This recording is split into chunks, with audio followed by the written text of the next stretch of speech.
All right. What is going on, everybody? Welcome back to another Serious Angler podcast. As always, I'm your host, Bailey Eichbrett, and joined with me is the captain, Mr. Andy Full. What's going on, buddy? Oh, just going to pick up my boat. Well, by the time we hear this, I will have picked up my boat and fished for the first time. So I'm pretty excited about that. Lake Erie is almost ice free. So we're about to start catching some big old smallies. What's up with you, dude? I got out. So yesterday was my technically third time out on water, open water, finally up here in New York. And first time I got out, I tried a brand new lake that I'd never been to ever in New York, which is kind of hard to say because like we have a lot of lakes, but we don't have like Minnesota a lot of lakes. Yeah. And that was pretty exciting, honestly, to go explore a new place. And I was greeted with 36-degree water, and obviously that's not always the most welcoming sight, especially when you're chasing a smaller lake in New York that I think only has largemouth. I don't even know if it has smallmouth in it. Yeah. And struggled obviously to like go after anything. So in the midst of this, it's also like my second or it was probably my third time since owning Mega Live actually using it. So I'm still trying to dial in my system and all that jazz. And I noticed I was trying to obviously focus on bass and just kind of explore, see what's around. And I was seeing a bunch of schools of crappie, and I wouldn't fish for them just because obviously I'm chasing bass. Well, after 2.5 hours of nothing, and I saw a couple schools of bass, but they were so sluggish. And it was cool with Mega Live. I could tell the difference in the bait. Like I could see the shapes of crappie, but with cool with the bass, and I could tell they're decent size because you could literally see their tails kicking. That was freaking awesome. But because I couldn't catch them, I decided, screw it. If I'm gonna go drive an hour back home, I'm gonna go play around with these crappie. So I picked up a Demiki rig and started catching crappie on Mega Live, and I decided to use it. I was like, you know what? If I'm here, I'm gonna make use of my time, and kind of got situated because with Mega Live, you have a degree difference in terms of where your steerable is, and then also where the transducer, you have like an angle, like an offset. So I was trying to get used to like getting lined up with that, making the right cast, where that situates up with where my screen's showing, and bait over schools, crappie. And it was awesome, dude. Like one of the coolest moments. I have it on GoPro, and I'll probably put it into a video on the new channel. But I literally dropped on a school crappie that were literally right under me. And I watched my Demiki ray go down, and I see one rise up to it, and I don't see my bait pass it, and it keeps going up. And you know how crappie up bite. So I reel down and reel into it. It was like, okay, this stuff is like. And it was only like that big. Yeah, it was only like 6 inches, but still, it was kind of fun. Because like I've used Active Target, I've used Live Scope, but finally having Mega Live and having it my own and not somebody else's, it's kind of a cool deal. So I had a lot of fun with that. As Zach Hall once said, it's like a blessing and a curse. It is a blessing and a curse because you can get so focused and so reliant on it that it screws you over. But went out yesterday with Forrest, and we'll have to dive into this further at a later date. But went and saw some of my pets, and we said hello very fast. And Forrest, the first one to hook into one, and so Forrest is a pan fisherman. For Forrest, folks who don't know who Forrest is, he's a good buddy of ours, and so as soon as we get there, I see, oh, dude, there's a school of perch right below your kayak because he's in front of me. And I was like, dude, just drop down to the perch. And I see his bait drop down. He's using a freaking ice rod with a small little, like, tight, like a 16th ounce trap that's meant for ice fishing. And he hooks into one, and it goes, zzz, and I'm like, that ain't a perch, dude. And he hooks into like a 4.5 pound smallmouth on his ice rod in a kayak in open water, and we had a riot yesterday. That's hilarious. I'm jealous I missed that. Yeah, we smashed on some smallmouth. It was a lot of fun. Forrest was laughing like a little girl with his ice rod in open water for big smallies, so it was cool. But yeah, long story short, Andy, who are we getting on the show today? Tell the we got Spencer Shuffield from the Tackle Warehouse Pro Circuit. Really excited about this one. We enjoy getting these guys on because, I mean, it's not every day that we get the Tackle Warehouse Pro Circuit guys on, so it's always a treat when we do. So, and we're going to be talking a little junk fishing and his beginnings of fishing and bass fishing, so it should be a really good show. Heck yeah. What do you say? What do you say we get Spencer on here? Yeah, like he's been kind of in and out of the queue down there, so let's hope he stays. Let's welcome him to the stream here, Mr. Spencer Shuffield. What's going on, dude? Oh, you're we're muted. I might be. Oh, my bad. Well, There we yeah, go. I'd lost y'all there a couple times. For some reason, it kicked me out. But what's Hmm. up? What's going on, man? Yeah. Oh, not much. So You been fishing or what? What's going on in the I life? have. I've been. Well, here at the house in between tournaments right now, and been doing a lot of crappie fishing. Our crappie fishing's kicked off. I start fishing for them about the middle of October and fish for them all the way through May. And man, this last 3 weeks they've really pulled up and started getting on beds, and it's been so fun catching them big crappie, live scoping them up there in that 2 to 5 foot of water. So I absolutely love doing that. I do a lot of guide trips, in between tournaments when I'm home, taking guys crappie fishing, and we do a lot of bass fishing as well. But I love catching them big crappie. We got a lot of. I live on Lake Hamilton, and of course Washita's 15 miles north of me, and DeGray's 15 miles south of me, and so I can be on any of them lakes in less than 20 minutes. But I've been going here to Hamilton mostly, been to DeGray a couple times, but we catch a lot of 2 to 2.5 pound crappie. I mean, just a ton of 2.5 pound crappie. So it's been fun. We've been able to go out there and get our 60,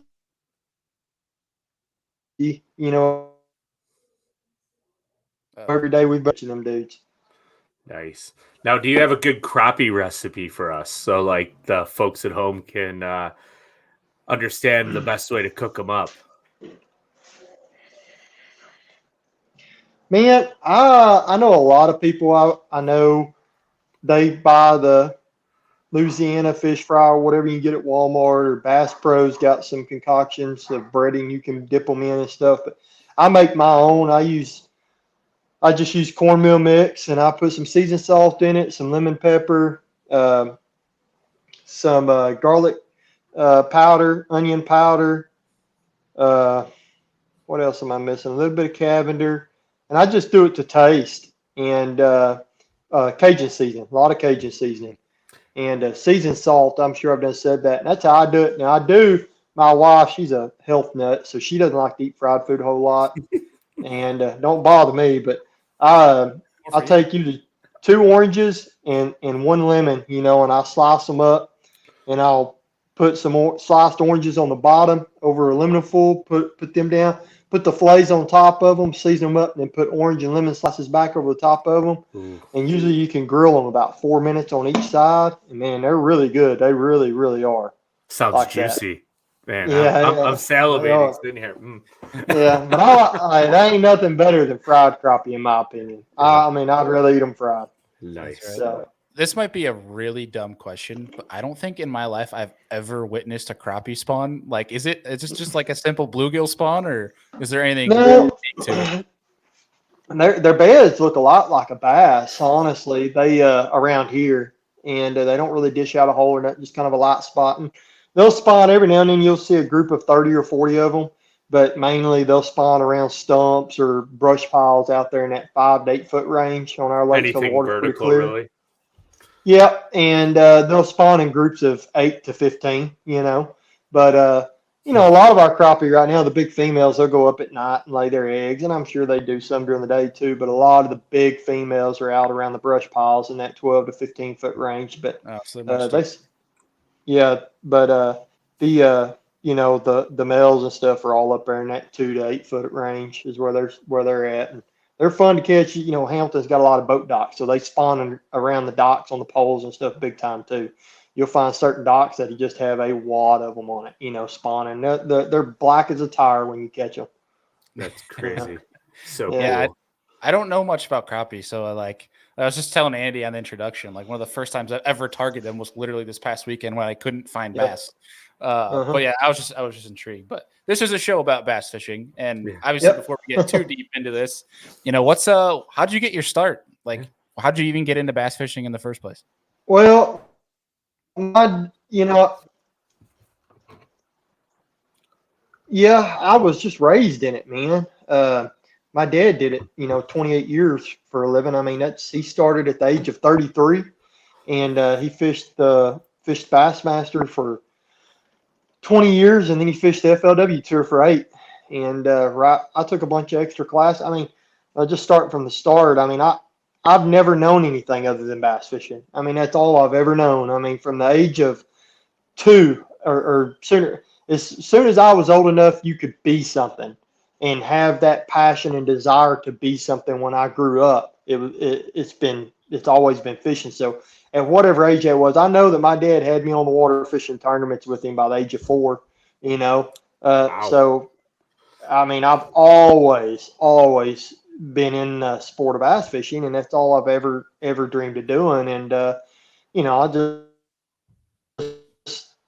I, I've always that's been my deal.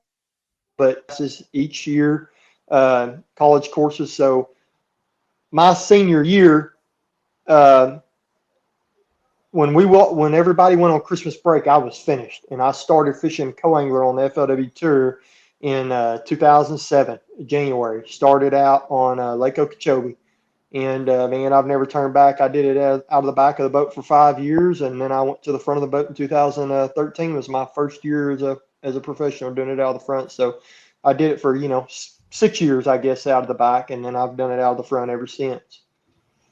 Awesome. But that's all I've ever known. I can remember, my grandparents, my dad's parents, they had a big creek ran behind their house, and I was down there on that thing all the time when I stayed with them. And Dad was off the tournaments. My mom traveled with him, and when I was at my mom's parents, they had a couple big ponds, and I was always on them ponds, and I always got to practice with my dad every year in the summertime for the Bassmasters Classic. I think in the 20 years he fished bass, he only missed the Classic 3 times. So I mean, every summer I got to practice with him for the Classic, and just always been in it, man. I grew up around all them guys, so it's always been a way of life for me. I've never known anything different. That's awesome. No, jinx there, Bailey. Now going way back, do you remember like that first tournament, like the first one you truly remember fishing with your dad, like that day in particular that just like absolutely hooked you to the tournament side of things? I do not, and I know a lot of people remember that, but the deal with me is we fished a tournament every single weekend, and then in the summertime we were fishing a tournament every single weekend, and Monday, Tuesday, Thursday, Friday nights we fished tournaments, not tournaments. So I mean, I don't remember the specific time. All I can remember is when I was a kid, I can remember just being a little bitty guy. I mean, I think I can remember I running around stealing diapers, and I had a Snoopy pole, and I can remember throwing that sucker out in the ponds. And I never forget, we went somewhere. My dad had to do a boat show or some kind of fishing show, and they had a pond there, and I remember throwing that little Snoopy rod out there with that little yellow plug that used to come on the end of. And getting these 3 and 4 pound bass would come up and absolutely inhale that thing. Of course, I had no hooks, but I distinctly remember that. And like, I don't even know if I was old enough to really talk yet. I mean, honestly, but I just remember being a little bitty guy, and they, throwing that out in there. And I remember my dad going to his tournaments, when I was younger, way before I ever started school. I'd be down there at the bank waiting on him to pull up to the bank, and I'd be throwing my Snoopy rod out there and stuff. But heck, by the age of 4, I was using a bait caster, so I was actually catching them by then, But I can remember guys would, back then, they didn't have really a release boat. They actually carried the fish down to the bank and just dumped them back in the water like they do on club tournaments. Mm-hmm. And I can distinctly remember literally catching some fish as they're throwing them back. I would catch fish. I mean, believe it or not. I mean, I'm not kidding you. They would literally turn them loose, and I'd just be throwing around out there, and some of them fish would bite instantly again. I can remember that as a little kid. I distinctly remember one I caught on a shaky head. It was like a 5-pounder. And that fish had just been released. Somebody had just released it, I mean, just a few minutes before or so. And that sucker went out there and bit a shaky head. And it had just been released. I mean, she didn't have no fight to her. Like, she bit, I hooked her, and she just kind of come dragging in. And I remember thinking, hey, that fish just got released. Yeah. One of the guys was there or something and was talking about that too. But No, I don't know, man. I can remember, Dad always got a couple boats every year, free boats back in the good old days, and there was always a boat there at the house. And if I wasn't at a tournament with him and I was back at home, I can remember standing up on the front deck of that boat, throwing at things with my rod and pitching it in buckets. And I remember I'd go out in the yard and gather up the 5 biggest pine cones I could find and put them in the live well and act like I was pulling them out of the live well in front of an audience in the classic. And I would put those pine cones in Walmart sacks and carry them up to Ray Scott so he could weigh them in. And it's just always been an obsession for me. It's just So always cool. been like that.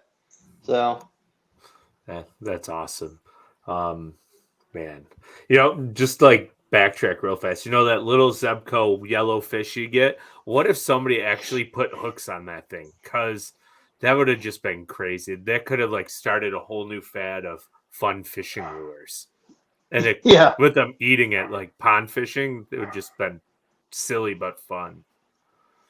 Oh yeah, no doubt. And pond, them fishing ponds and stuff don't get fished a whole lot.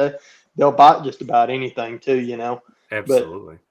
But that was definitely where it started with me. I mean, for sure I can remember being a little kid and have a spinnerbait tied on or something on my little Snoopy rod when I, started fishing. I'd throw it out there and reel it in and catch one. But I distinctly remember making myself learn how to use a bait caster. I remember I was 4 years old, and I remember my dad would let me reel in because using a Snoopy rod, we'd go night fishing and stuff, and he's throwing a big 10-inch worm or a big black spinnerbait with that number 7 collar rod on it. You can't throw something like that on a Snoopy rod. There's no telling what he had me tied on. I don't even remember. Probably that yellow plug didn't have no hooks on it, but I can remember he would hook in.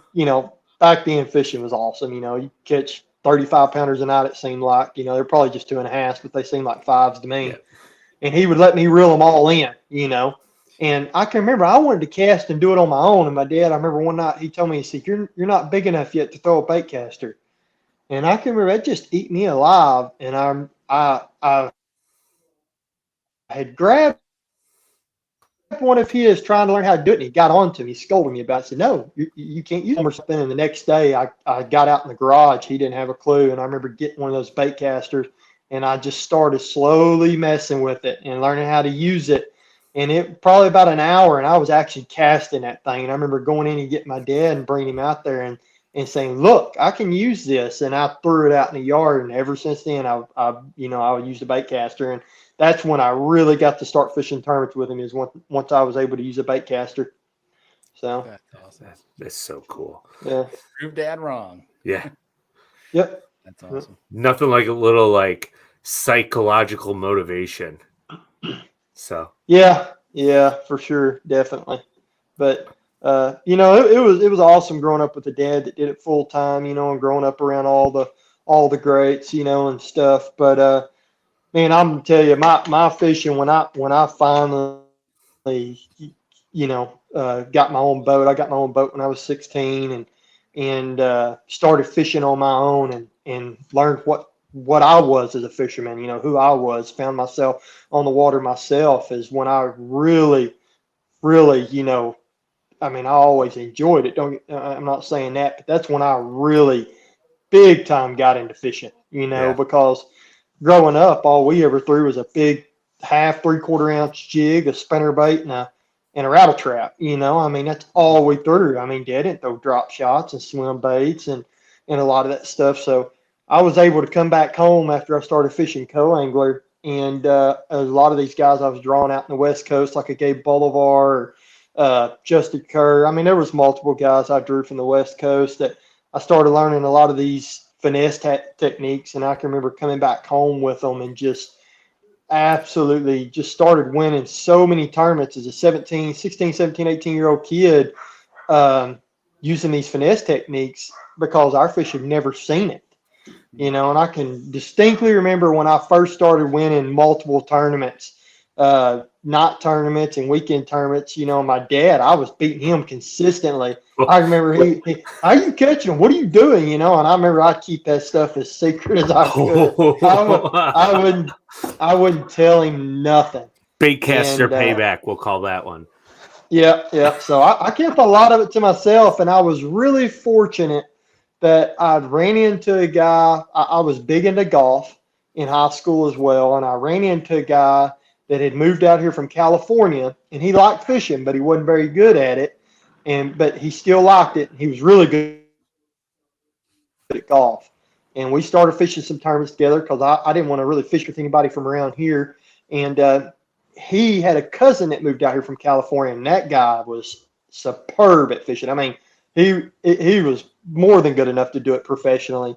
And he showed me so many things. I mean, it was because he had fished for 25 years out there in California. He knew all the little tricks, those finesse tricks. And he's the one that introduced me to Megabass jerkbait, which was in like 2005.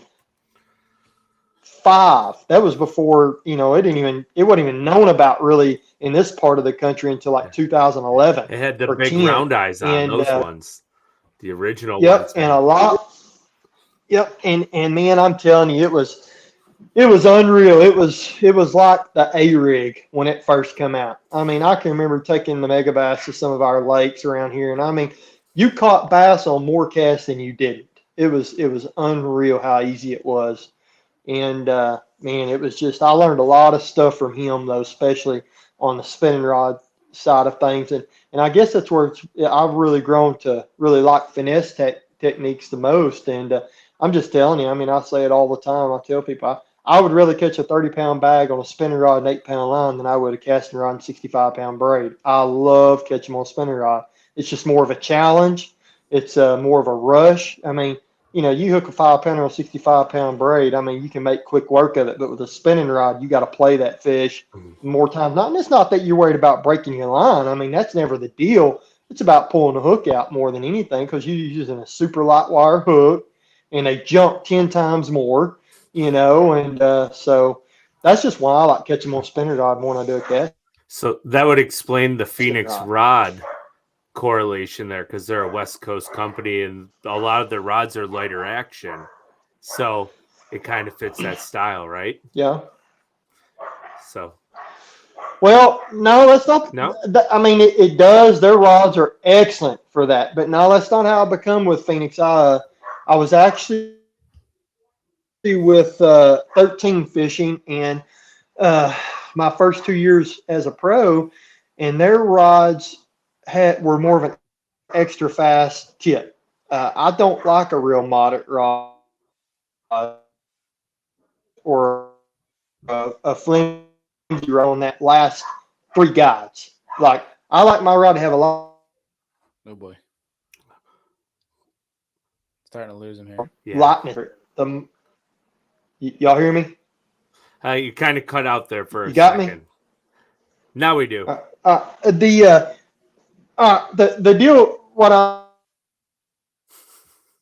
It does not like him. It does not like Spencer.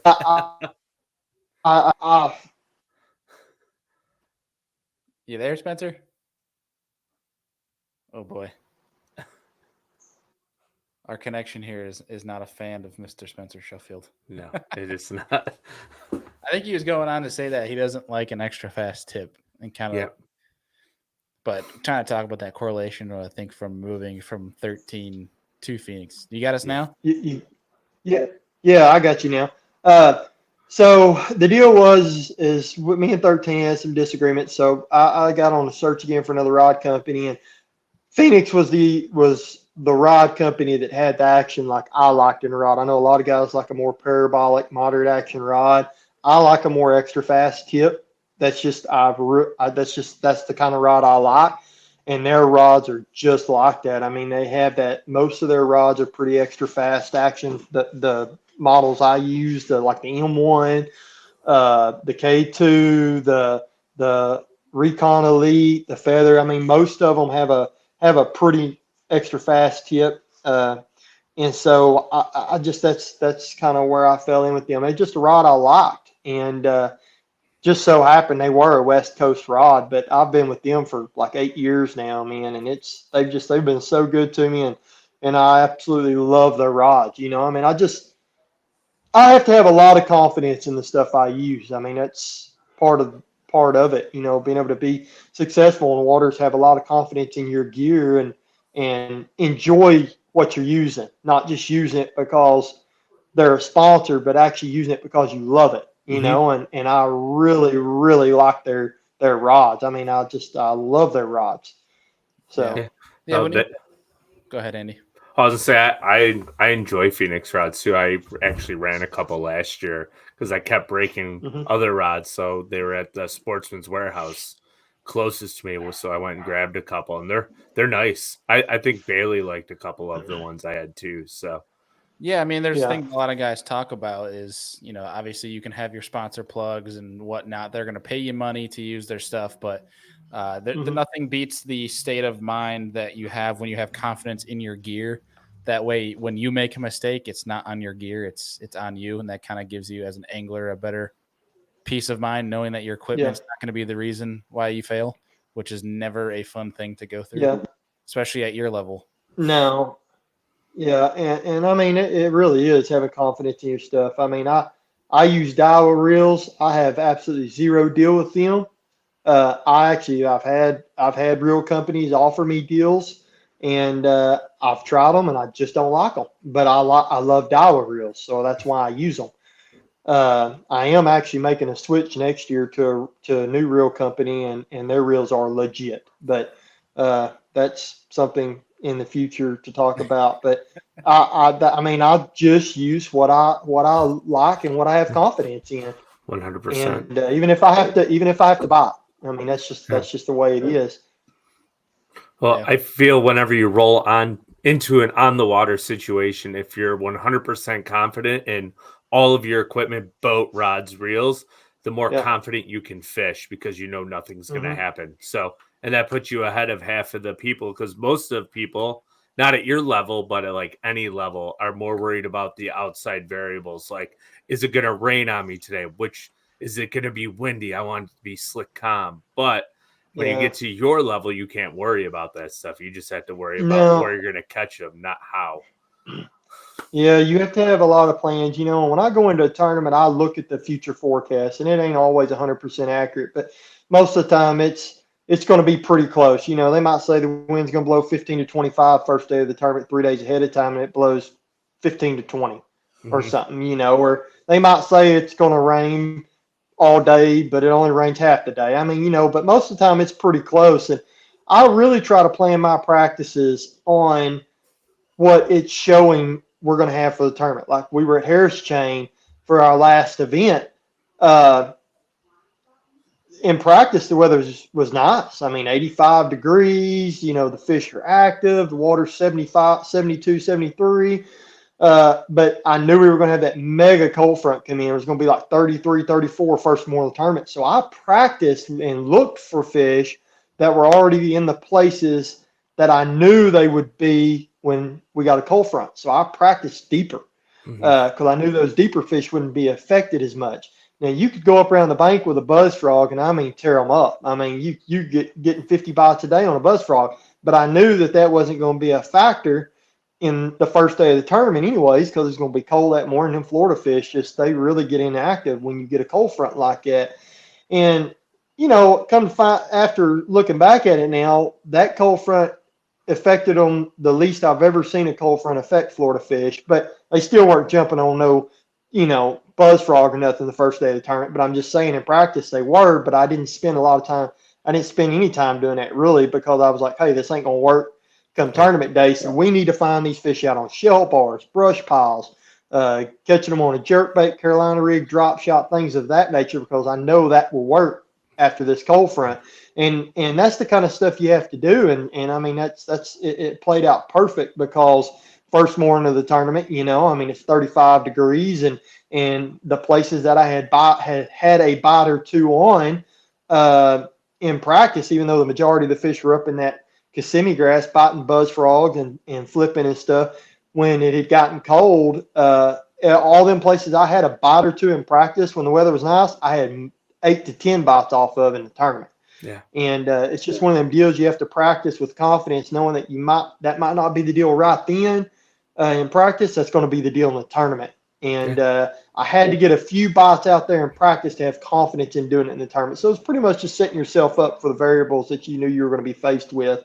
And that's what you got to do a lot of, out there on the tour is you got to plan for ahead, because there's nothing worse than getting on an awesome bite in practice and then tournament day the weather's completely different and you already know that's not going to work and you didn't prepare for it in any way, and then you're like, dang, now I've got to practice today. And I still, even when I have a great practice, I know I've got them dialed in.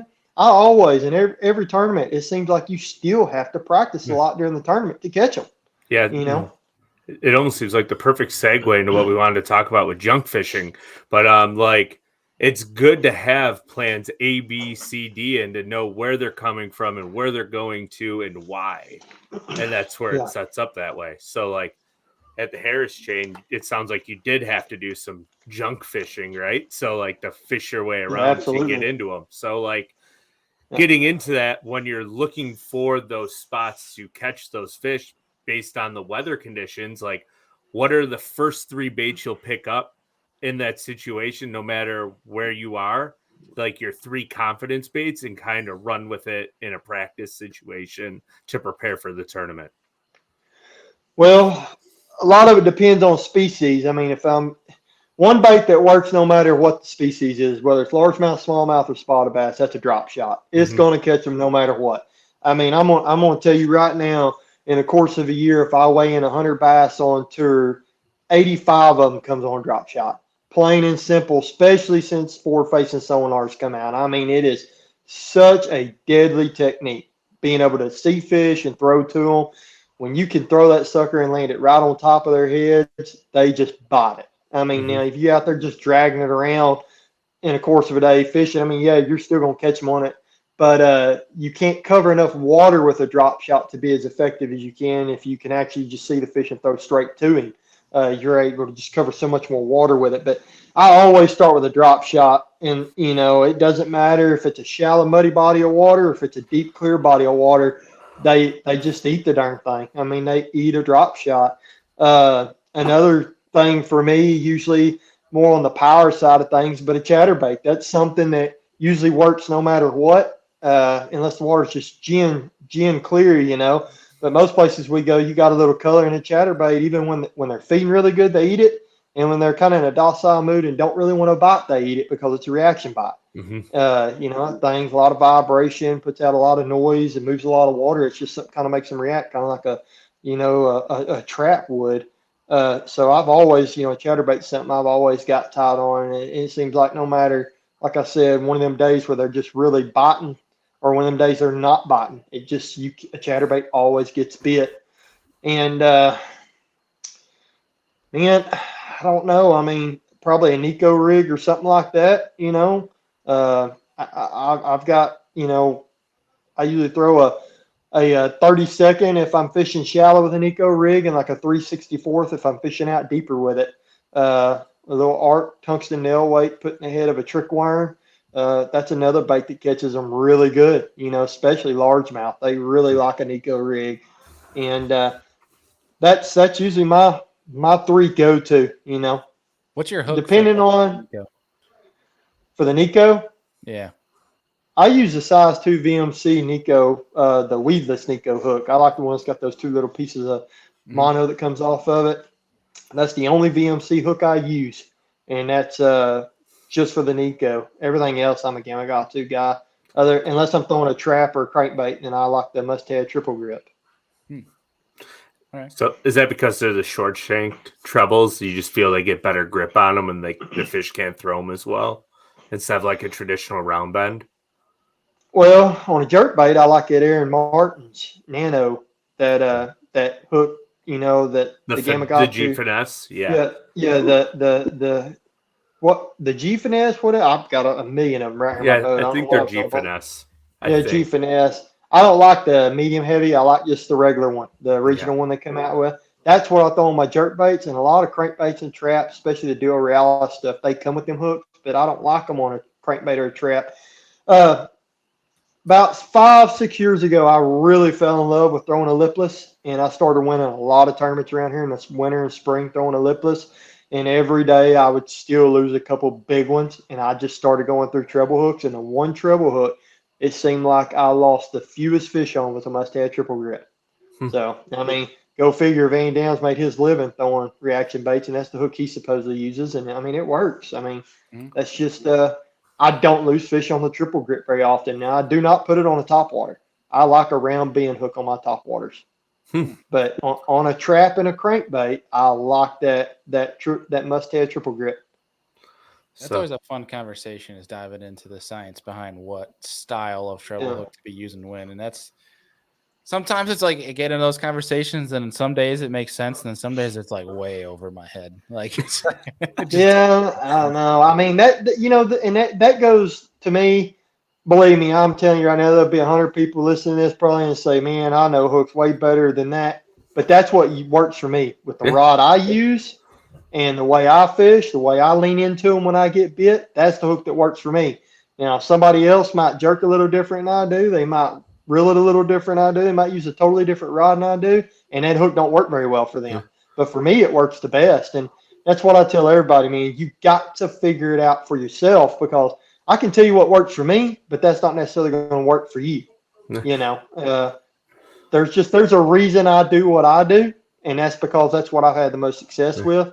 And I've tried. I mean, I literally spend 5 days a week on the water, and so I go through a lot of trial and error. I purposely use stuff I know that's not going to work as good as something else I already do, but I do it to prove it to myself that I'm still doing what works the best for me. Yeah. You know, and so that's what I tell people. You just got to learn it for yourself. You know, I got in an argument the other day with somebody telling me I spool line on my spinning reels wrong. I never get line twist, ever. I've never had line twist on my spinning reels, and I've reeled it on the same way every time. You know, but it works for me. Yeah. You know, I mean, that's the way it works for me. So, I mean, you just got to do what works for you and not worry necessarily about what everybody else says.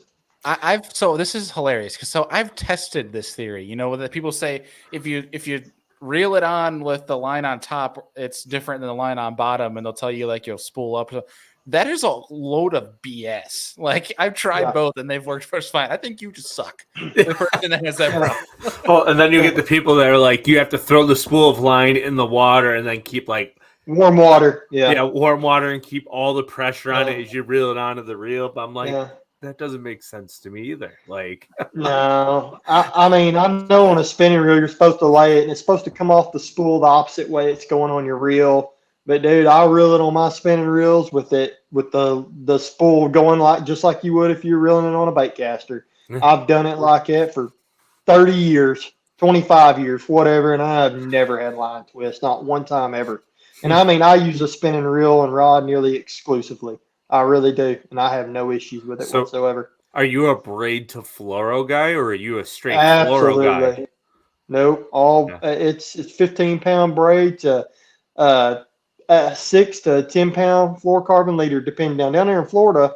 On my Nico rig, I was using 12-pound fluorocarbon leader, but on my drop shot, I was using 10, and most of the time I'm using 8. And that's another thing. Braid don't hardly twist anyways. No. So it don't matter which way you reel it on your dang spinning reel. It don't twist anyhow. Yeah. You know? Yeah. And if I ever do notice my braid might be getting a little kinky or twisted, I cut my leader off and I let it all out behind the boat and I idle 300 or 400 yards run with it on pad, straighten it right back out, reel it in, tie my leader back on, and you're good to go in less than 5 minutes. You know? And it's as straight as it can be again. So brilliant. I mean, the deal is it doesn't matter how you reel it on. Once you make a cast, it's all coming on the same way anyways. That's right. You know, and the leader a lot of the time is just barely onto your reel. So why does it matter? Yeah. So exactly. Getting back to the topic of junk fishing, because I think, we can talk about baits and all that crap for hours. In the spirit of junk fishing, is that something, in practice that you kind of get a feeling for or try to do just to have multiple things going? Or can you kind of get an indicator, going into an event, whether it be weather or whatever variable, that it's going to be you're going to have multiple things going and junk your way through a specific tournament? If that makes sense. It seems like I'm always junk fishing, honestly, and I don't like to, I don't like to refer to myself as a junk fisherman. I really like getting with one or two things and sticking with it. And that's what I try to do. But I like when I roll up to a place to see what all I can do to get bit. So, I mean, if there's a lot of good shallow cover, I'll throw a chatterbait top water, flip it, see if I can get bit doing that. I'm always going to look for that, drop shot live scope bite or jerk bait live scope. I mean, you just have to nowadays. It don't matter what kind of body of water you're on. There's going to be some sort of fish suspended or holding out offshore that you can catch doing that. And it just seems like that's where your better quality fish is. Where your better quality fish are 8 out of 10 times is offshore, no matter where you go. Most of the time, unless they're all up on the bank spawning, which is rare. There's still a bunch of them out either way.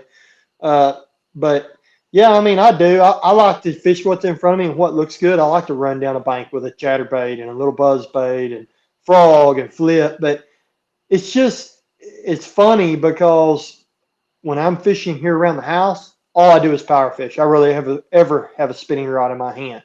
But when I'm on tour, I rarely ever have a casting rod in my hand. It's always a spinning rod. And it's just so funny. I guess that's the difference in really knowing a body of water and not knowing a body of water that well. Like here around the house, I know every inch of all these lakes. I swear I've caught every bass out of all these lakes twice, it seems like. But I know I'm okay with only getting 10 bites a day because I know what I'm doing. When I do get that bite, it's going to be a big one or a good quality fish. But when you go on tour, it's a 4-day event. You got to figure out the population of fish. You can't just fish for big ones. You can, but if you do that every tournament, you're going to finish in the hundreds most of the time. Because those guys are so good at figuring out the majority of the fish. And it just seems like you go to a place, spinning rod's usually the answer. I mean, of course, the guy that wins the tournament is almost always power fishing. I mean, that's the facts of life out there on the tour is usually the tournament's going to be one power fishing, throwing a glide bait or a swim bait or a chatterbait or something of that nature, flipping. But, I've had the majority of my success exclusively with a spinning rod. I mean, I catch them, don't get me wrong. I caught 5 of the 15 I weighed in down at the Harris chain on a chatterbait. I caught all of them on a drop shot and an eco rig the first day. But the second day, I think I weighed in 3 on a chatterbait. And then the third day, I weighed in 2 on a chatterbait. So I do a lot of that too. Don't get me wrong. Especially if I'm in a body of water that's got a lot of grass or a lot of docks. I catch a lot of fish power fishing. But for the most part, I like to just stick with something on a spinning rod, like a little 3 or 3.5 inch swim bait or a drop shot and eco rig, and I'll just try to figure them out with that because once you figure out how to get them, you figure out where the majority of the fish are. They just don't turn down drop shots and eco rigs. I mean, they just eat it. It don't matter if they're 2 pounds or 6 pounds. I mean, they just eat that stuff because they don't see it a lot. Yeah.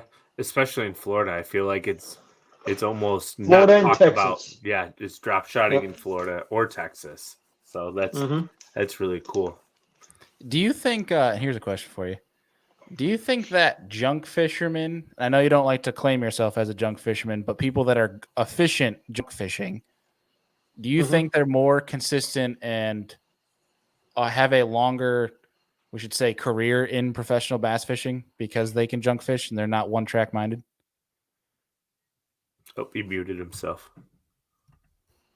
Oh, absolutely. I mean, for sure, because those guys are fishing strictly off instinct. And I mean, when I was saying I don't refer to myself as a junk fisherman, I don't. I mean, I fish on the fly a lot. I mean, as far as junk fishing, like I might in practice caught them running a certain type of point or a certain kind of bank with a drop shot, and it seems like in the tournament you end up having to completely scratch that. I'll still catch them on a drop shot, but it's on totally different type of stuff, or something. Like I have to just completely fly by the seat of my pants. I'll have to run up and fish a dock or fish this point and then run out and fish that hump. And then, you're still running around kind of clueless as to not necessarily clueless. I mean, you're going off each spot, giving you a sign of what's going on that day, but I'm still doing it with one technique. Yeah. It might not be the same during the second day of the tournament as it was the first day of the tournament. But I feel like that to me is kind of that's somebody that fishes more. I mean, that's kind of a junk fishing deal, but more by instinct. I've always considered a true junk fisherman as a guy that'll run up on the bank, catch one on a frog, back out with a deep dive and crankbait and catch one, and run back up and flip a dock and catch another one. And you know what I mean? Like there's no rhyme or reason to really what he's doing. He's just running and fishing what looks good. Or hey, I had a few bites on a frog, had a few bites out deep, had a few bites on the top water in between, and he just kind of does all of it all day long and makes it work. Catches 5 decent ones. I'm not going to say never have done that because I have a bunch, that kind of stuff, but it's very stressful when you literally have no idea how you're going to get your next bite. Like, I just don't like fishing like that. I like having an idea of, I'm going to catch them doing this, but it might be on different types of stuff than I caught on yesterday. Like Potomac River last year, for example, I finished 11th there. And the first day I caught them fishing, docks. The second day I caught them fishing grass and laydowns, and the third day I never caught them doing any of the 3 very good, but I had to mix it all in. I'd fish a little grass, catch one, fish a little laydowns, catch one, fish some docks and catch a couple. Caught some off seawalls. I mean, it was just so random, I just kind of had to throw it all together. So it can be rough out there. I mean, it's stressful on guys that are true junk fishermen, in my opinion. Very stressful. Well, I think the common denomination here is that junk fishermen can have many different definitions to them. Yep. And virtually what it comes down to is you're able to fish the moment, right? And be able to apply a technique or multiple techniques to different situations throughout the day. So you can't really hone into a simple definition of what a junk fisherman is. It's somebody, to me, it's somebody who's openly adaptive to fish the conditions on any given day and allows the fish to tell you what is going on, as opposed to trying to make the fish adapt to what you want going on. Exactly. And that's kind of where I kind of fit myself more in that category. Like, it's, you just got to go out there on tour, because so many of these bodies of water you don't have a lot of experience on, or you've only spent 8 to 10 days on them in your life, and it's kind of one of them deals where it's never the same. And you go back the next year or 2 years later, you just kind of, each bite you kind of have to piece something together. Okay, this fish was on this. You run 2 or 3 more places or stretches or things like that, and if you can get another bite or 2 pretty quick doing it, and then you're like, okay, we're putting something together. But a lot of times you don't get another bite doing it, so you scratch it, you start running something a little different, and you'll get a bite doing that. But I'm usually still kind of doing it along with the same bait. I like to take a bait that I know they'll bite when I do get it in front of one, and just fish it on as much stuff that I like to throw that on, kind of like I said with a chatterbait. I mean, some days you're catching them off docks on it, the next day you're catching them off grass or laydowns on it. I mean, it's one day or the other, one or the other is going to be better. I mean, it's rarely ever just take off and everything you fish with it's working. I mean, a lot of times you can put that trolling motor on 70-80%, just haul off down a bank with it, and you'll get about an hour. That happens a lot of times. But there's always a rhyme or a reason to where they're at too, but it's just figuring out the complete puzzle. And the guys that win those tournaments usually see something in a bite or during the course of a day in practice or the first day of the tournament that really clicks them off. And I've been in that position where I should have won a tournament or almost won a tournament.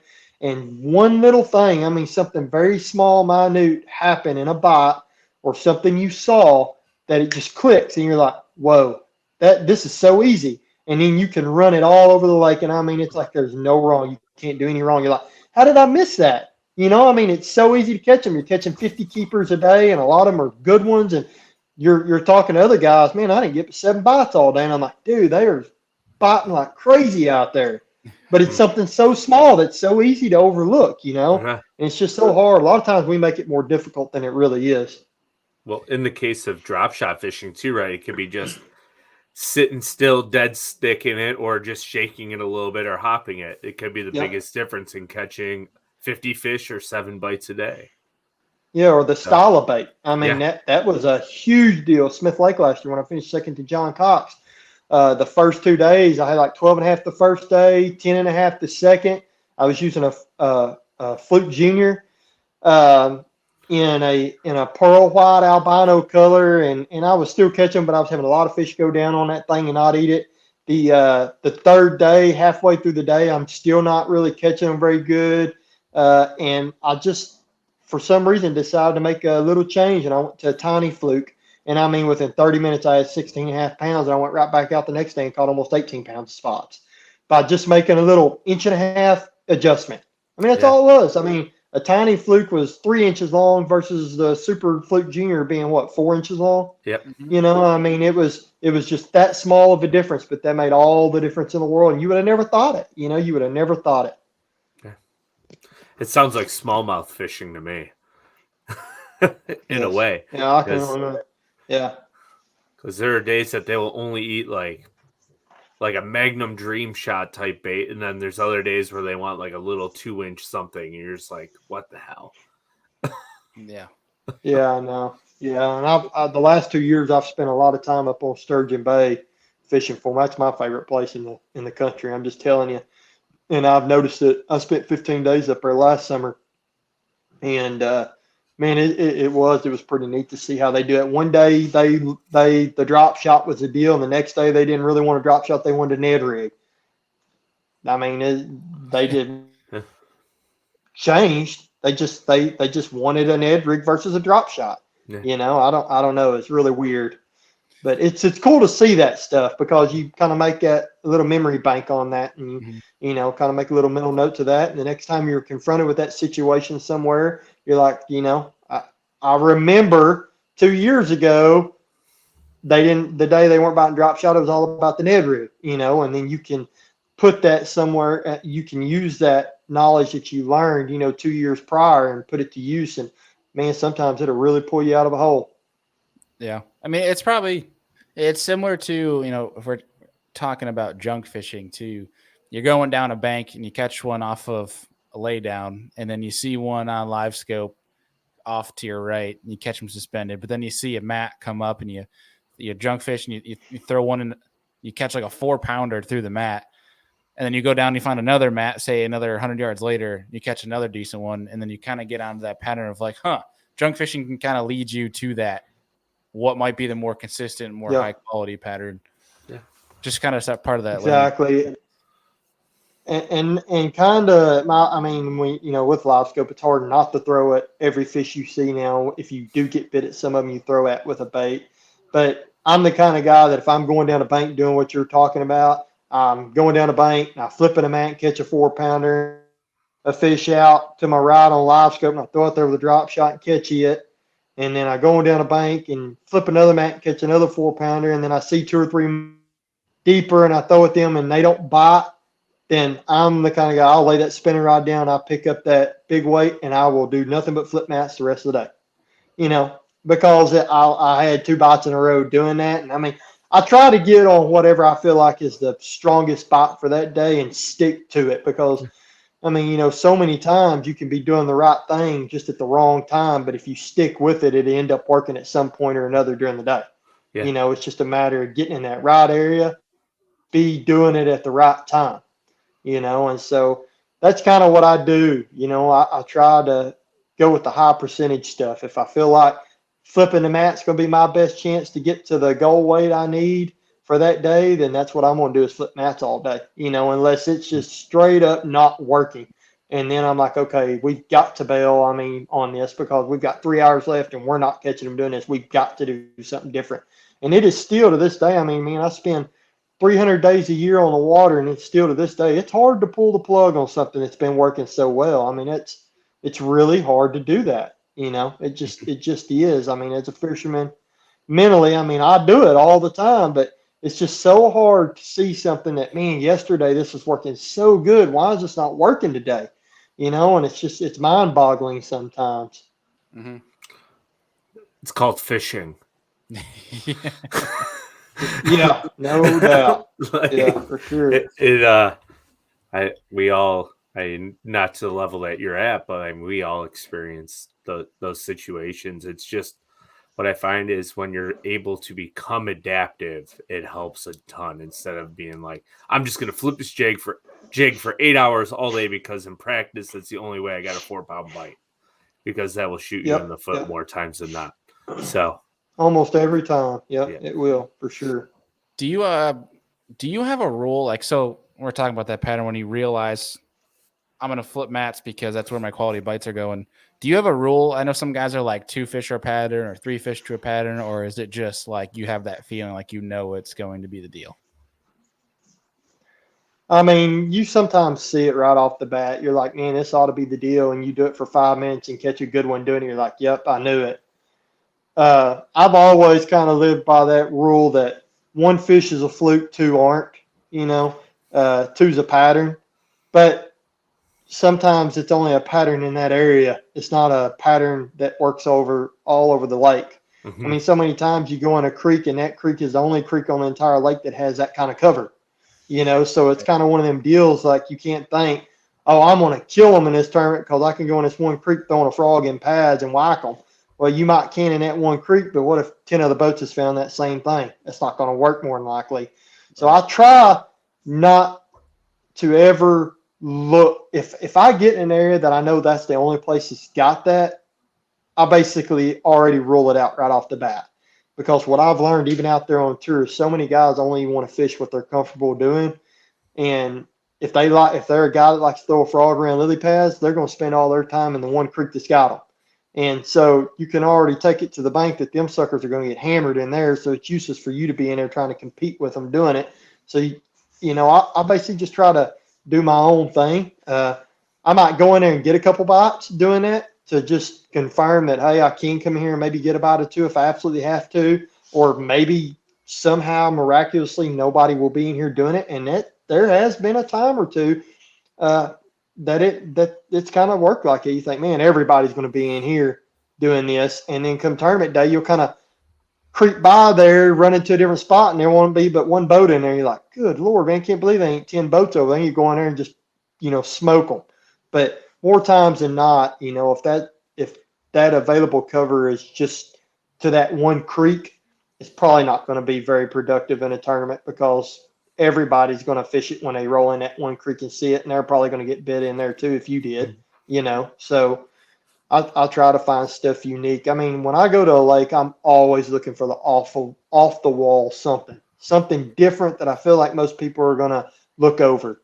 And usually that's going to be something with a spinning rod. For me, it just always is, man. I mean, everybody starts out with a chatterbait or flipping or a topwater. I mean, it's just what they start out with, and I do too most of the time, just to see, how long it takes me to get a bite power fishing.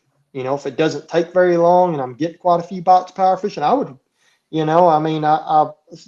I base it up then as, hey, it's going to be pretty easy to catch them in this event. Maybe by the third day of the tournament, they'll be a little bit more gun shy, but for the most part, they're going to kill them just running the banks with a swim bait and a chatterbait in a topwater this tournament, the first day or two anyways. Makes sense. Andy, what do you got left for Spencer before we hit him with our last question of the night? So I guess what we can go into here is you're coming into like almost halfway through the Tackle Warehouse Pro Circuit. So what are you looking forward to in the remainder of the schedule? And then we'll go from there. Well, Pickwick is our next one. I've always done well at Pickwick, but it's always been in the summertime when they're on ledges. This time they're going to be mostly shallow. So that'll be new territory for me. I've been to Guntersville 3 times, twice as a co-angler. That's where I fished my very first tournament ever as a pro, which Paul Lice won on A-Rig. That's where it became famous. Oh, boy. And I started there in 2013 was my very first tournament as a pro on Guntersville. Finished 33rd. I swear I was the only one in the top 35 when throwing an A-Rig too. But that was in October. So, I've never been there in May. I have no idea what to expect going there in May. It'll be a complete, just brand new tournament for me, just like Pickwick. I've never seen the James River in my life. Have no idea about it. And Champlain is the last one. And I would have won that tournament the last time we were there as a pro, but my darn motor fell off my boat that day on the way back to weigh in. I was not able to get back to weigh in to weigh my fish, and David Dudley ended up winning that tournament. And I've always done well at Champlain. Now, I know it's changed a lot. I haven't been on Champlain in probably 7 or 8 years, so I'm sure it's altogether different, but it's always fished, strong to the way I like to fish a lot. And so I'm looking forward to that one for sure. But Awesome. Gunnersville, out of the next 4 that are left, Gunnersville is the one. I'm not saying I'm concerned about it, but the one I would be most concerned about because I have no idea what to expect going there in May, and I know they're going to catch them. Yeah. Well, I mean, sometimes having the most open mind in a tournament like that can actually serve you really well. So, yeah. Well, they'll catch 'em. that's what we're going to do, Yeah, we'll figure something out, I mean, if not, I guess it just wasn't meant to be. But I mean, I leave it all out there on the water every day. I'm telling you. I mean, everybody out there pours their heart and soul out in it, but I give it everything I got. I mean, that's basically what you have to do out there nowadays to make it. I mean, you have to give it everything. That's why I mean, almost every day here at the house, I'm spending something a day, spending the day on the water because even on these lakes around here, there's something to be learned for a future tournament somewhere else. I mean, I learn so much every day on a body of water, even crappie fishing, just seeing how they react to my bait, and just there's so much to be learned on the water. I mean, it's endless. It's just you never can learn enough. Yeah, that's a really good point.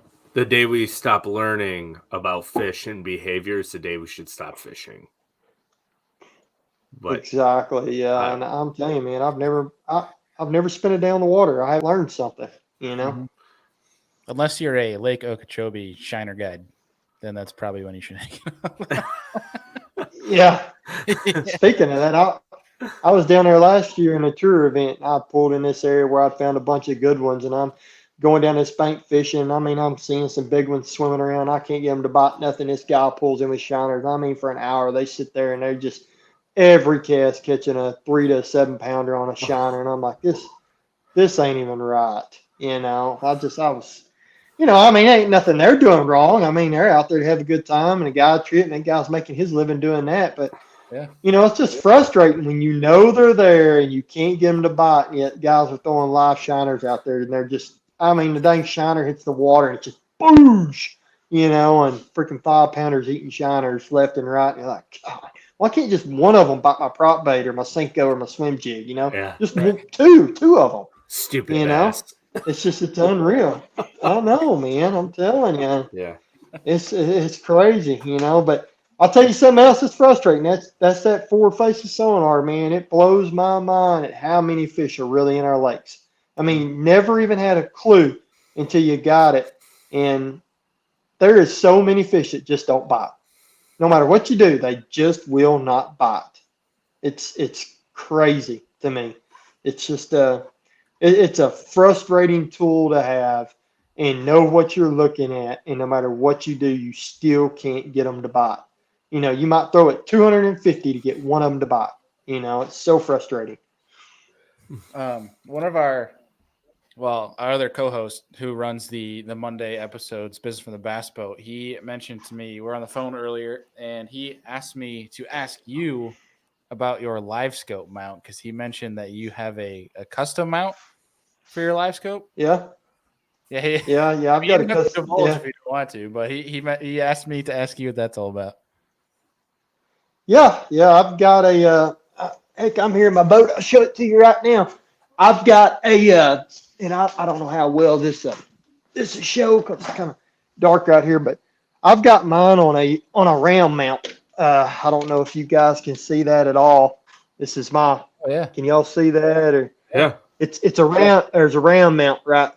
See, round mount right here, and this is just the Beast Fishing Innovations. They've come up with this concoction here, but there's a mount here on the trolling motor shaft that's got a ball on it. This little round mount hooks to the ball, and then we put a ball, connect it to the transducer underneath, and the other end of the round mount hooks to it.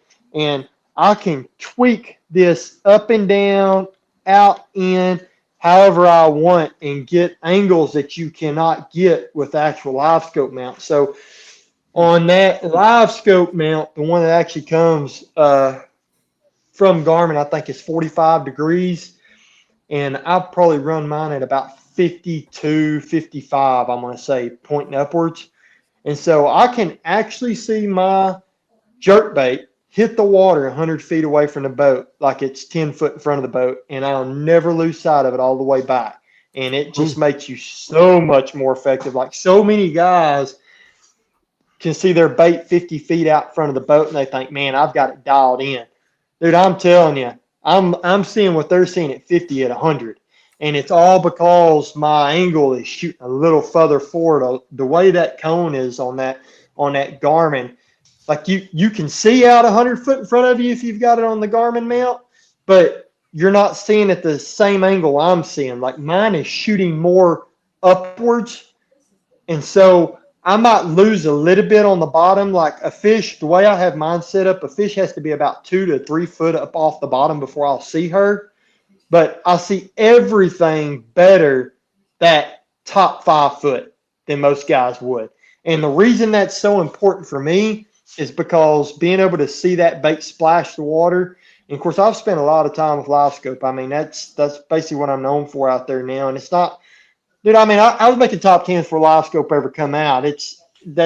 I genuinely love catching them using live scope. To me, that's like a top water bite. It's the best thing there is to watch a fish go down on your bait and then she's there when you pick up on. I mean, there's just nothing better reeling a swim bait across the top of one and just seeing her just shoot up off the bottom. I mean, there's nothing better than that to me. Nothing. That's why I'm so obsessed with catching crappie. But to me, I've gotten where I don't have to look up anymore when I make that cast. I've got my distances on that screen. Just visually looking at that screen, I can make a cast in front of the boat and land right on that target every time out in the front without ever having to look up. But it's so crucial to land that bait in the exact same spot that fish is, because if you're not getting the brightest return of your bait at the same time you're getting the brightest return of the fish, if you don't have them both in the screen at the same time and you miss her by 3 or 4 feet left or right, more times than not, she'll never bite. And so being able to see that bait splash in the water instantly tells me whether I need to reel it in and throw a little bit further to the left or just a little bit further to the right. I can always hit the distance perfect every time. But sometimes the wind will push it a little more to the left or push it a little bit more to the right than I want. And I'll see my bait splash the water, but it'll be vague instead of bright.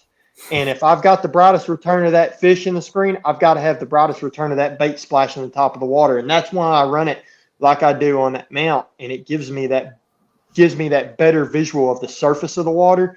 And I can see that bait splash out there instead of that bait having to sink.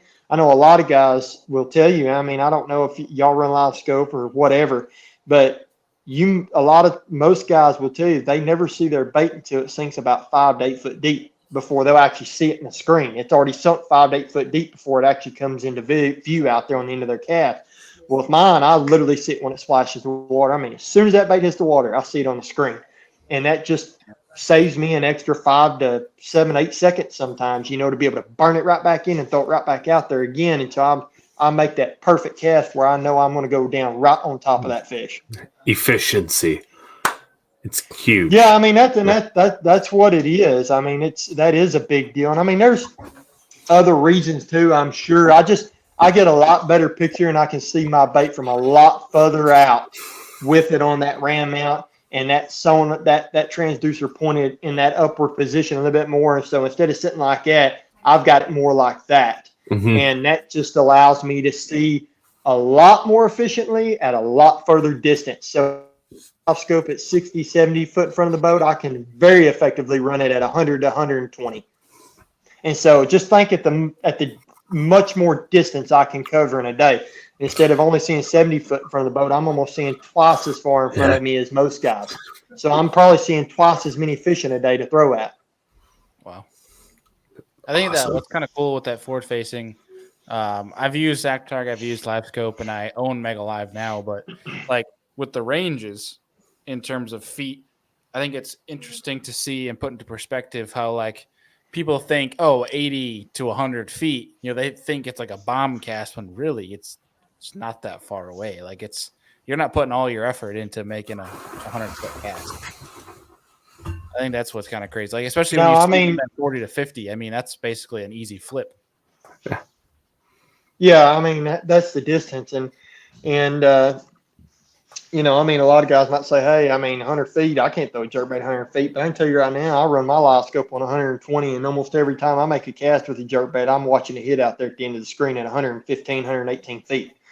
And I mean, that's just a normal cast. I mean, it's not like it's bombing one. I mean, you know, I mean, I guess maybe to some, but I use my reel 0 brakes. I mean, absolutely, I keep everything backed off on 0. And, you know, so I can throw my stuff a lot further, I guess, maybe. But that, I mean, a normal cast with a drop shot is 100 feet. That's a normal cast with a drop shot that I'm making. When I bomb one with a drop shot, you know, it's, I mean, you can throw it out there to 120, 130, but effectively with a drop shot, 100 foot is where I want to be. 90 to 100 foot on a cast. It's a good point. You know? Yeah. Andy, anything left for Spencer before we hit him with the last question? Go ahead and hit him with it. All right, Spencer, we're gonna let you go here in a second, but we have one last question for you that we give to everyone that's new to the show, and that is, if you could sit down, have a beer and a steak with 3 different individuals, they don't have to be fishing, but if you could sit down with 3 different people, have a beer and a steak, and pick their brain, who would you invite? That fish? They don't have to fish. They could be an athlete. They could be a scientist. Doesn't matter.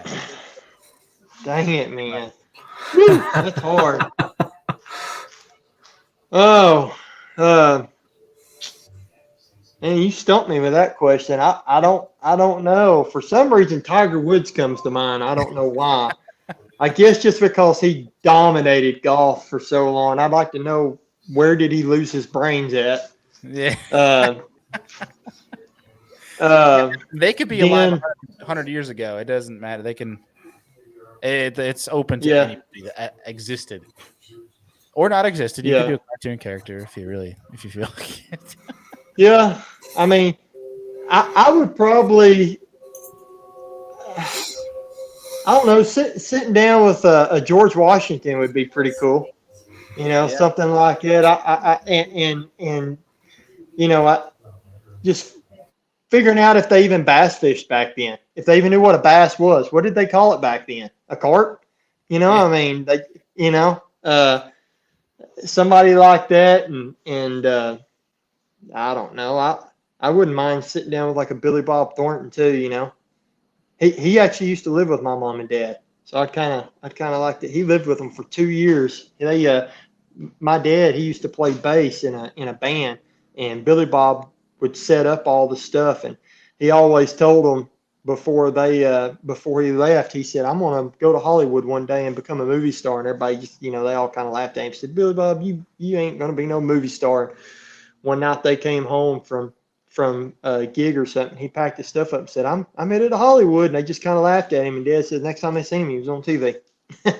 That's awesome. I wouldn't mind sitting down with him too. Yeah. Yeah, so, like, what the heck did you do when you got there? Yeah, I know. I don't know. Nobody, I guess, though, honestly, nobody really in particular. I've never really kind of put thought into that and thought about it a whole lot, I guess. But somebody that dominated in a sport or something like that, you know, I mean, I've always been really, I don't know, I'm not going to say influenced necessarily, but really into those stories about somebody that was kind of just come from nowhere and end up dominating at something that they loved, that absolutely just dominated the sport of whatever they were in. And, you know, that don't come around but about once every 50 years in our sport, probably 40 years. I mean, I can only think of 3 people really that's ever dominated. You know, I guess Rick Clunn was one of them. I mean, there's always been a bunch of greats, but people that maybe dominated, like a Clunn, and then Van Dam, I guess, you know, he really had his time, and now you're kind of seeing a Jacob Wheeler doing it. But it's getting to the point now where it's really hard for anybody to dominate because everybody is so good. There's so much knowledge in the sport of bass fishing now. Everything's live. I mean, you can be a pro basically at a technique that you've never used before by just watching us do it for 5 hours on a screen, computer screen or a telephone screen, and you can see exactly how to do it, how we're doing it, and then take it and learn it yourself in a day or two, you know? I mean, because it's all right there. I mean, everything is so accessible to the public now in fishing, you know? So it's just one of them things where it's really hard to dominate in the sport. And I have a lot of respect for anybody that can really be consistent in bass fishing now. I mean, you've got to be really good. It's just super hard to be really consistent in fishing anymore because everybody is so good, and the fish are so well educated now. Mm-hmm. I mean, so well educated. We've educated them. It's unbelievable, guys. I'm just telling you, their brain may be the size of a thumbnail, but I'm telling you, they use every bit of it. Their instincts are unreal. That's for sure. Fish. Yeah, they're smart. I'm telling you. They're a lot smarter than we give them credit. Oh, yeah. In fact. 100%. Well, Spencer, dude, seriously, thank you so much for taking the time out tonight. It's been an absolute pleasure to get to chat with you and learn from you. We hope to get you back on the show here. Recently, we've noticed there's been a trend with people that get on our show that are professional bass fishermen that seem to do weirdly very well after our show. So if you have an event coming up, we'll look to root for you and hopefully get you back out here after you win. Awesome, man. That'd be great. My next one's at Pickwick in 2 weeks, so I hope that holds true for me. Go get it done, man. We'll be rooting. Yes, sir. Yeah. I appreciate it, guys. Thanks for having me on. Yeah, you have a good evening. You too. All right, Spencer. We'll chat with you later. All right, we'll see y'all. All right, take care. That was an interesting show. I mean, it's interesting to hear about the upbringing. Like, you don't hear a lot of guys, like maybe an Elton Jones Jr., maybe who's the other father-son duo? Oh, who am I thinking of? Well, I mean, you could look at like the entire Lane family, right? Like siblings and cousins and stuff. And then you have Kevin Van Dam and Jonathan Van Dam, even though it's not father-son, but it's like uncle, nephew. So like stuff like that. I feel like it's happening more consistently in our sport than it ever has. Or Roland Martin, Scott Martin. How did I forget that? How do I forget those two names? Good gosh. It happens. It's been one of those days, man, I tell you. Yeah, I was going to say, you look a little tired. I'm whooped. But normally that's me. So this is a nice change of pace. Yeah, for folks listening, I mean, it's Andy kind of led the charge for most of the show today, which was kind of fun. It was fun. I go up to show it, and I'm like, hey, Andy. Because Andy, it's been fun having him help me kind of schedule these shows and get people on and try to have a different track mind when it comes to showing you guys, different content, different personalities. I had to show up. I was like 10 minutes before the show. I'm like, so Andy, you're going to lead this one today. And I was ready. I had a feeling because of the conversation we had, right? Like for the Friday shows, you want me to start taking the lead and scheduling those out. So I figured I might as well have a plan.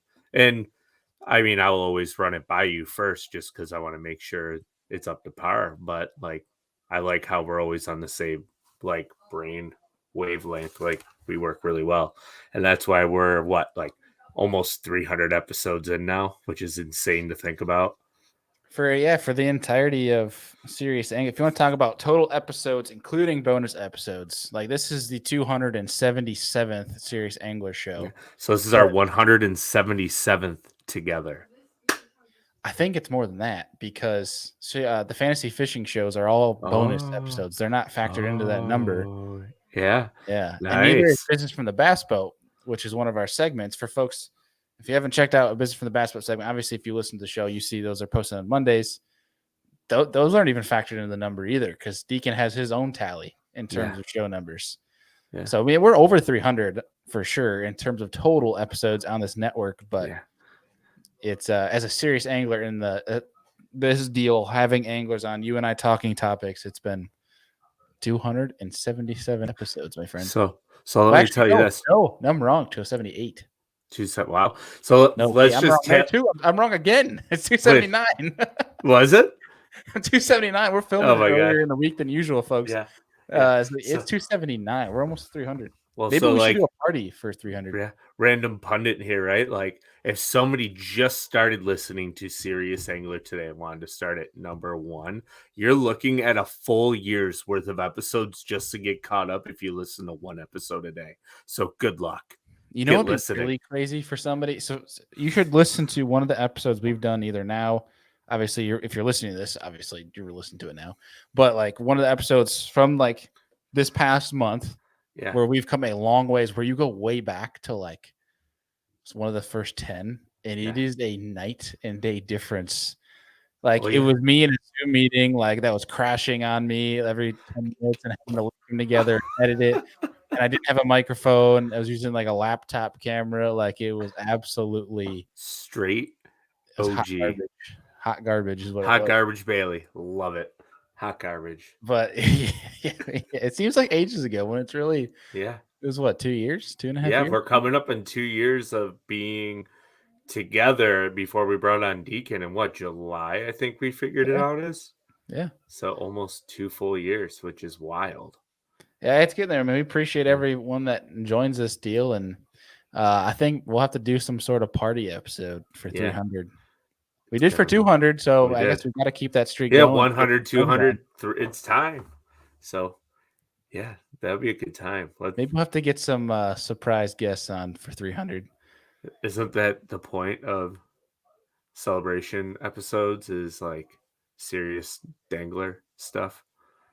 I don't know. Maybe we'll do a not so serious episode to celebrate that. But I was also thinking some serious, because we could do potentially, if folks are interested, if you guys want to get 5 or 10 minutes on this show, reach out to us on social or email. If you guys want to hop on and chat for a few minutes, maybe we'll go live for that episode and get y'all on here to say hello, talk some fishing, tell us about your fishing story. Maybe we'll have a introduce yourself, and then tell us like one of the, I don't know, maybe like craziest a crazy fish story. Yeah, like a co-angler story, or one of the weirdest things you've seen on the water. Because, I mean, honestly, that should be a not so serious, because there'd be some freaky stuff probably brought up. Oh, I can only imagine from the stories I've heard from Jeff.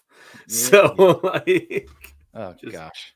But yeah, folks, we're coming up on 300, and it's actually been pretty, you bring that up now, and that kind of is blowing my mind that it's been almost 300 episodes. But seriously, appreciate everyone that tunes into this deal, because we enjoy it, and we do it because you guys enjoy it. Overall, it's a fun time, and we like to spread education, knowledge, positivity, and fishing in this industry, and which has been interesting. It's just been on my mind recently of some people that like to just be negative, like publicly, and trash other things that don't have any impact on them, but will go out of their way to negatively talk down or try to degrade what someone's doing. I'm not a fan of that. I don't want to be ever like in that company whatsoever. I just want to put that out there, because that's been on my mind kind of recently. I see some guys that are really working hard at their craft, have their own thing going, worked it and grew themselves organically, never done a bad thing at all, and they're getting trashed down because they like one company over the rest, which I think is ridiculous. Yeah. Especially people trying to call them out for it, and those people are nobodies. Not that we're somebody, but like, I don't know. It's a whole tangent I could go on for a long time. Be humble, nice, and care about your neighbors and friends and everybody. The world would be a much better place. Yeah, there's no need to take each other down. If they've done nothing wrong to you, I mean, if you don't like their content, there's this great thing called don't watch it. Unfollow. Don't follow it. But like, I don't know. Yeah. I think we're here to, in the fishing industry especially, but the world as a whole, we're here to bring each other up, not tear each other down, especially when they've done nothing wrong to you. So it's just one of those things where I'm just not a fan. But again, this is a tangent that I could go on for hours, and I'm going to opt not to, for the sake of the listeners that are probably like, this guy's crazy, and they're probably already exited the show already. But I just wanted to put that out there, because that was on my brain, and it's our platform, and I'm just going to say it because I feel like it. So there you go. That's fine. We can have the truthism segment with Bailey. Oh, if we want to do a truthism segment, we could put a lot of people on blast. But because it's not my problem, they've done nothing wrong to me, I'm not going to, because that would be something really shitty to do. Yeah. Everybody has demons, and it's just how you deal with them. Yeah, and you know what? And on that topic too, we're going deep here. I'm not, deep thoughts with Bailey and Brent. You know what? It really bothers me too is like that people that don't like other people because of a rumor or something they heard through murmur. Like I there's one thing to hold that into account, put it in your brain, keep it in the memory bank, but like, don't judge, like, just because that person has done something to someone, that's a whole different story. Like, if they're good to you, then don't treat them like crap because of what you heard. If they're treating you good, treat them back. Like, it's and don't go off a hearsay because you never know the true story. Exactly. You weren't there. Right.